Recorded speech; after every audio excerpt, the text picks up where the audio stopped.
It was a stormy night in a quiet suburban neighborhood in the heart of Oregon.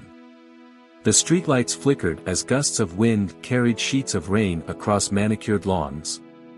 Each house in the cul-de-sac was shrouded in a mixture of darkness and mystery, their warm interiors hidden behind drawn curtains. Amid this tempest, Duke's yard stood out like a fortress. The large German shepherd silhouette could be seen pacing near the fence, his lean muscles tensing with each crack of thunder. Duke was notorious among the neighbors, not just for his size but for his fierce reputation. People whispered about Duke like he was a local legend. Mrs. Thompson often recounted the time Duke had sent a stray coyote scrambling for its life, and children claimed they could feel his menacing growl in their bones if they walked too close to the fence. Parents warned their kids to steer clear of the yard, saying Duke was more wolf than dog.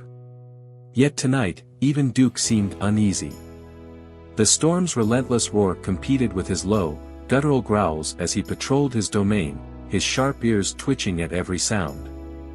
Through the rain and shadows, a hooded figure emerged, skulking along the edge of the street. Their face was obscured, but their movements were quick and deliberate. Clutched in their trembling hands was a tiny kitten, no bigger than a loaf of bread. Its damp fur clung to its fragile frame, and it let out a feeble mew that was almost drowned out by the storm. The figure glanced nervously around, their breath visible in the cold air, before making a desperate decision. With a swift motion, they tossed the kitten over Duke's fence, then melted back into the darkness. The kitten, a delicate white bundle with wide, terrified eyes, landed awkwardly in the wet grass. It let out a soft, pained cry that sliced through the rain. The sound was enough to catch Duke's attention. His head snapped toward the noise, and his amber eyes locked onto the trembling creature. His growl deepened, a thunderous rumble that seemed to vibrate the ground. The kitten, too small and too frightened to move, shivered under his piercing gaze. Duke began to approach, his massive paws crunching the soaked grass. Rain dripped from his fur as he moved with the precision of a predator. The kitten whimpered again, its tiny body cowering under the oncoming shadow. Duke's imposing frame loomed over the kitten, his breath steaming in the cold air. He bared his teeth, and for a moment, the storm seemed to hold its breath. The neighbors, peering nervously through their windows, could only guess what would happen next. Inside Duke's yard, the tension was palpable. The kitten's wide, pleading eyes met Duke's, and his snarl grew louder. Then, without warning, the screen fades metaphorically to black, a cliffhanger, leaving the audience to wonder what fate awaited the fragile snowball under Duke's merciless watch. Duke stood motionless, his imposing form towering over the trembling kitten. The rain eased into a gentle drizzle, the storm's fury now a distant echo. Snowball, as the kitten would later be called, closed her eyes tightly, bracing for what seemed inevitable. But instead of delivering the feared blow, Duke sniffed cautiously, his growls softening into an inquisitive grunt. Something about this tiny, helpless creature stirred an unfamiliar feeling deep within him, a flicker of curiosity mingled with a strange protectiveness. For a brief moment, Duke's mind drifted back to a time when he was not the hardened guard dog he had become. He saw himself as a pup, bounding happily across a sunlit yard, his oversized paws tripping him up as he chased a butterfly. His owner, a stern but kind man named Mr. Johnson, had once indulged these playful moments. But as Duke grew, the games faded, replaced by rigorous training sessions. "You have a job, Duke," Mr. Johnson would say, his voice firm but affectionate. "You're here to protect this house." And Duke had taken the command to heart. The laughter and warmth he once associated with companionship became distant memories, locked away behind years of discipline and territorial instinct. His days were a blur of vigilance, barking at trespassers and earning the fearful respect of anyone who dared approach. Now, as Duke gazed down at Snowball, the flash of his playful past collided with his hardened present. The kitten's wide, trusting eyes reminded him of something he thought he had long forgotten, the joy of connection. Duke shook his head as if to dispel the thought, pacing around the kitten and growling lowly, more at himself than at the intruder. The sight of this fragile creature, soaked and shivering, was challenging everything he thought he understood about his role. Snowball, too terrified to move, let out a pitiful mewl.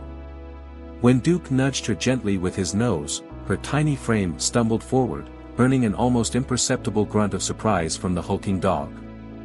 Snowball pawed weakly at the ground, and Duke's ears perked up, his growl vanishing completely. The kitten's innocence and vulnerability gnawed at something buried deep within him. Over the next hours, the two began a tentative dance of discovery. Snowball inched closer to Duke each time he lay down, her tiny paws hesitant but determined. Duke, in turn, watched her with an intensity that seemed equal parts curiosity and reluctance. When Snowball tried to nuzzle against his massive paw, Duke flinched, unsure how to respond. Yet, something about the kitten's persistence melted his guard, if only slightly. Across the street, neighbors watched the unlikely pair from their windows. "Would you look at that?" Mrs. Thompson whispered to her husband. "I didn't think Duke had it in him." The whispers of the neighborhood hinted at a shifting perception of the once feared dog. Meanwhile, in the yard, Snowball batted playfully at Duke's tail, and to the shock of anyone who might have been watching, Duke let out a soft huff, almost resembling a chuckle. Their bond, fragile but growing, was beginning to form, an unlikely connection that would challenge not only Duke but everyone who thought they understood him. The days that followed Snowball's unexpected arrival were tense yet transformative for Duke. He struggled to reconcile his instincts as a guard dog with the growing bond he felt for the tiny kitten. Snowball had no idea that she had invaded the yard of the neighborhood's most fearsome protector, nor did she understand the invisible rules she had broken. She simply saw Duke as a towering guardian who occasionally nudged her toward safety. For Duke, however, the internal battle was far more complex. Every time he growled, trying to remind himself of his role, he was met with Snowball's unflinching trust, a trust that disarmed him. Conflict began brewing beyond the confines of Duke's yard. The neighbors, already wary of the dog, were now divided. Some were charmed by the kitten's survival and whispered about the budding friendship between the unlikely pair. Others, like Mr. Grayson, a retired police officer, saw only danger. "It's just a matter of time before that dog snaps," he said during a heated discussion on the block. "That kitten is a ticking time bomb in there." These debates reached a tipping point when one neighbor, spurred by her concern for Snowball, called animal control. The sight of the van pulling into the cul-de-sac sent a ripple of unease through the street. Duke sensed the commotion and barked ferociously, pacing along the fence as uniformed officers approached. Snowball, startled by the noise, retreated behind Duke, her tiny frame trembling. But before the officers could act, Mrs. Thompson intervened. "That dog hasn't hurt a soul," she insisted. "Can't you see? He's protecting her." The officers hesitated, and after some discussion, decided to leave, warning the neighbors to keep an eye on the situation. Mrs. Thompson's bold defense of Duke marked a turning point. For the first time, someone in the neighborhood had stood up for him. Meanwhile, another conflict was quietly unfolding. Late one evening, a pair of glowing eyes appeared just beyond the yard's fence. A feral raccoon, drawn by the smell of leftover food, climbed over and darted toward Snowball's bowl. Snowball, her resilience outweighing her size, hissed and swiped at the intruder, but the raccoon retaliated with a fierce snarl. Duke's reaction was immediate. With a thunderous bark, he lunged, placing himself between the raccoon and the kitten.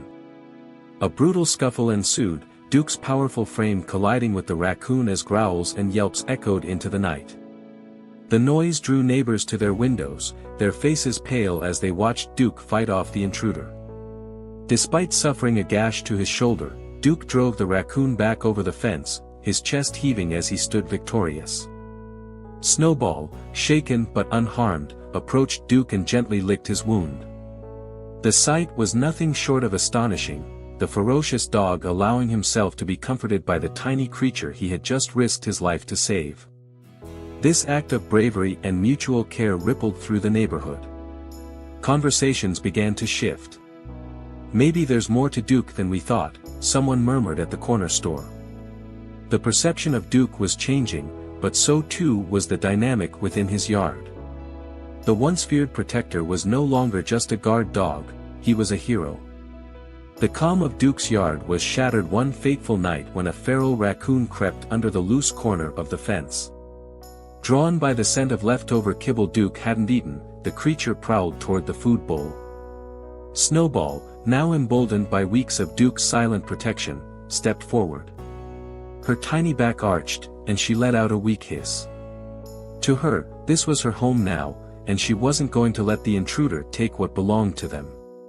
But the raccoon wasn't deterred. It lunged at Snowball with a snarl, and a high-pitched yowl of pain rang out. Snowball tumbled back, her paw bleeding from a swipe of the raccoon's claws. Duke, who had been dozing by the porch, was on his feet in an instant.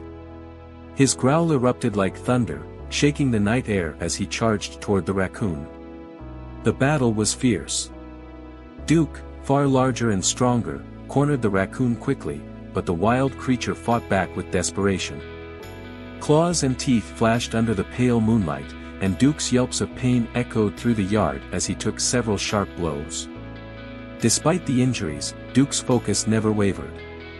With a final, decisive snap of his jaws, he drove the raccoon back under the fence and into the night.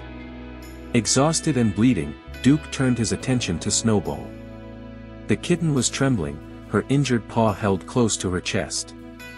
For a moment, Duke froze, unsure how to proceed. Then, to the surprise of anyone who might have been watching, Snowball limped toward him, her tiny body pressing against his massive form. She began licking his wounds with a mix of gratitude and concern. It was a simple gesture, but it struck something deep in Duke. This wasn't just an act of survival, it was trust, pure and unguarded. Duke, in turn, lowered himself to the ground beside her, shielding her from the chill of the night. The two lay there together, their bond now unbreakable, forged through pain and resilience. The neighbors, who had heard the commotion and gathered at their windows, were stunned by what they saw. The once feared Duke, lying protectively beside the frail kitten, was a sight no one could have imagined. For the first time, they saw him not as a menace, but as a guardian capable of loyalty and love. The next morning, Duke's owner stepped into the yard to check on the aftermath. He froze at the sight of Duke and Snowball curled up together. The blood on Duke's fur and Snowball's injured paw told the story, but it was their calm, peaceful demeanor that truly spoke volumes. Moved by the transformation he had witnessed, Duke's owner decided to adopt Snowball, giving her the family she desperately needed. The dilemmas of trust, protection, and belonging had resolved into something far more profound, a partnership built on mutual care and a newfound sense of purpose. Snowball had found a home, and Duke, for the first time in years, had found something more meaningful than guarding a yard, he had found a friend.